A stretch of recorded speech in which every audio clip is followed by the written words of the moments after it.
Ассалому алайкум, бори дигар ба ҳамаи шумо ҳавзадонон ва онҳое ки маро мефаҳманду тамошо мекунанд ҳамин роликамро.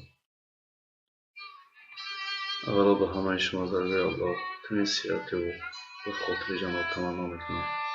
баъдан ҳамин чизро ман шанидам имрӯз. хитоби ман ба сӯи амалдорони Торкистон аст. алахусус ба онҳое ки ин қонунро бурӯвардан ки танҳо зери як моҳ шуд ё нашудааст, як моҳ ки мо муҳоҷирон ҳангоми пул отправка кардан ба ватанамон онҳо ҳамин пули моро ба пули миллӣ ё ки ба пули сомонӣ майда карда мебинанд.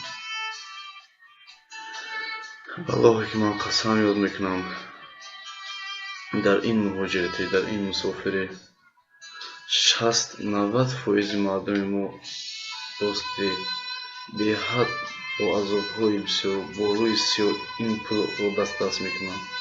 қасам ки бо рӯи сиёҳ ин пулро даст мекунанд. 1000 сумро онро ҳам бошад отправка мекунад барои то ки хонаводааш истифода барад. аммо ин амалдорони торкистони ин амалдорони ватани мо бошанд ҳамин пулро ҳам даже намемонанд ки муҳоҷир бо хоси дилаш пули худашро истифода барад. каме ҳам бошад шумо аз Аллоҳ битарсед. ин яқине ки мо аз дасти мо мардум чизе намеояд. аммо шумо ҳамин чизро фаромӯш накунед ки дар мусофиратҳо модарои мо занҳои тоҷик ки синни солшон аз 40 аз 50 гузашта истодааст гузаштааст, бечораҳо бо чӣ рӯи сиёҳу бо чӣ азобу бо чӣ мушаққатҳо пулро дастрас мекунанду барои оваришон проблеми инҳо занҳо мардҳо бошад ҳамчунин дигар ки ман худ як муҳоҷир ҳастам ва ман худ бисёртар хубтару беҳтар медонам аз сари худ ки гузаштааст ва шумо ҳаминро гуфтанӣ ҳастам ки азоби муҳоҷирати чӣ хел аст. шумо хубтару беҳтар медонед ки ин азоб чӣ тавр аст. дар хонагиҳои минуси 40-50 бо шояд бисёр ҳам шояд аз ин камтар ҳам бисёртари мардум дастрои кор карду баъзеҳо ба фаровардани вагону фуру ба грузчикӣ ба марди корӣ ин 1000 сум дастрас мекунанд ва ҳамин 1000 сум ҳам бошад ки вайҳо ба хоҳиши худ отправка мекунанд ки дар Торкистон шояд барои зиндагишон истифода баранд. ва аммо шумо бошед эй амалдорони меҳрубон, ҳамин пулро ҳам намебинед ки халқ пули коркардаи худашро ба хоси худаш истифода барад. охир куҷо шуд ба демократия? дар ватани худамон ки дар Торкистон хай кор нест, мо ҳеҷ гап нагуфтем, мисол худро ба муҳоҷирати мезанем ки ин зиндагиамонро пеш барем. ва шумо бошед ақалан моро намебинед, на дар ватанмон метавонем зиндагӣ кунем ва на дар муҳоҷирати метавонем ки зиндагии худамонро мисол ба хоси худамон барем. ин фикр мекунам ки на монанди ғуломдорӣ шуда истодааст. ҳамаи шумо медонед дар таърихи худ наст ки фиръавн ҳам ба ҳамин дараҷа омада буд ки ҳамаи халқро ғулом карда буд, навзанбило худашро худо гуфта буд.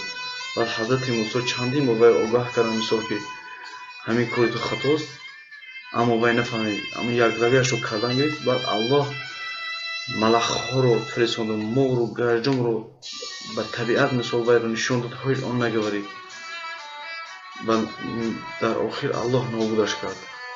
ман метарсам ки бовар кунед ин рафтори шумо ин ҳамчунин шуда истодааст. мисли ғулом карда истодед. мо мардуми оддиро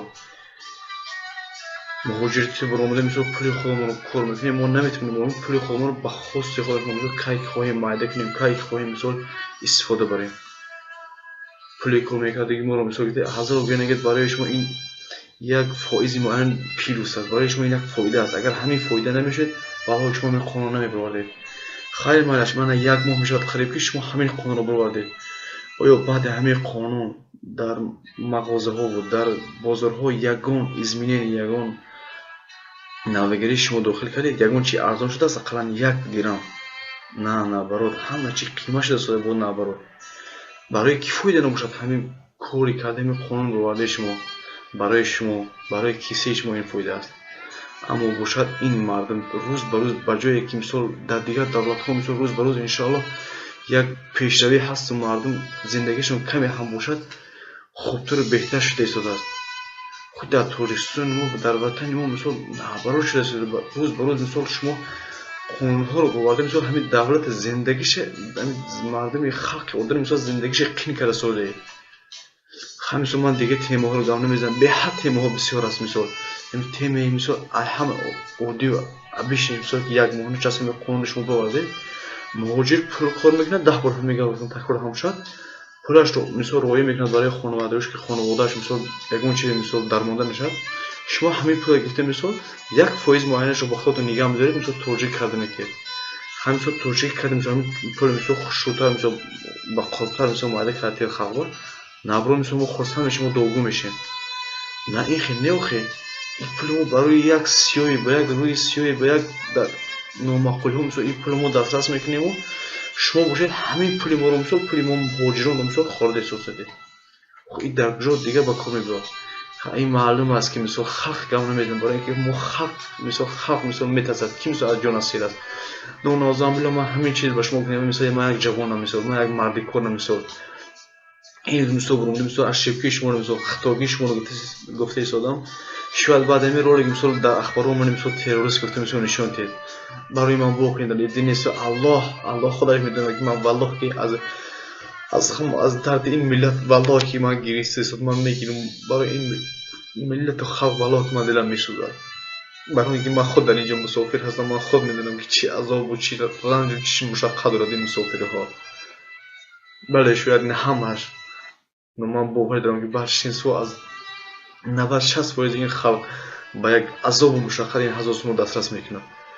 و شما باشید از خانوادتون شسته مثل در ترکستان شسته مثل بچه‌ای که مثال با شما باور کرده مثال وطنمون رو مانیم برای بچه‌ای که مثال شما وطن آباد کنید و مثال وطن مثال دستگیر کنید ارزانی شود و ارزانی شد شما نابرابر مثال قیمتی شده سادی خونی ملک خونی خلق مکیدی سازید. این چی گپ است از خدا از خیر معلوم که مثال خلقش نمیگه که با حد مثال الله که مثال وای صاحبی شده وای نه از شما میترسن این دنیا از آن خواهد مثال با کدام چیزی که آن الله تبدیل میکند. شما اقلا از الله بترسید آخه شما نیز مسلمان هستید. استغفر الله این شما گفتم مثال خطاگی شما رو مثال یک گوشی گپ زده ایستاده شما کمی هم نباشه خواندگی رو شما کمی باید دیگر خی باشه نه برای دو شما خواندگی مثلا همه چیز میفهمید که با شما اومده مثلا خلق اودن مثلا در همین بالش همه خیلی زیر کرده مثلا نمیبینید که یک زندگیش خوبتر رو بهتر کنه.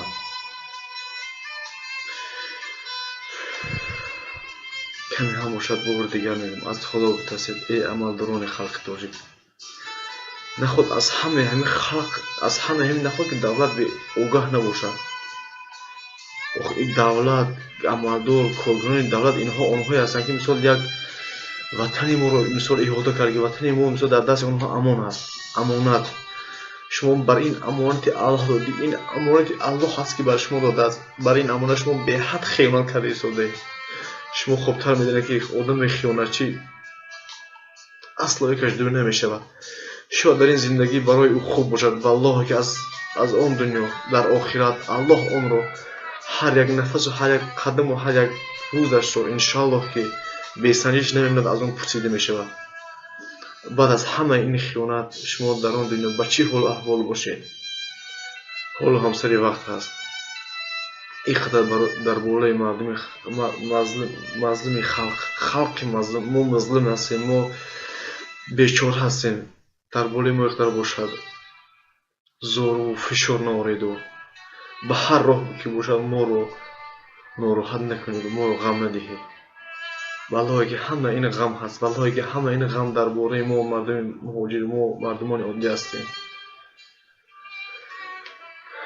یا الله هدایت میکنی گر هدایت کن ورنه بگیر همه رو نابود کن. والله که تو تنها تو هستی قادر و حاضر و نادر و داننده و شاهد.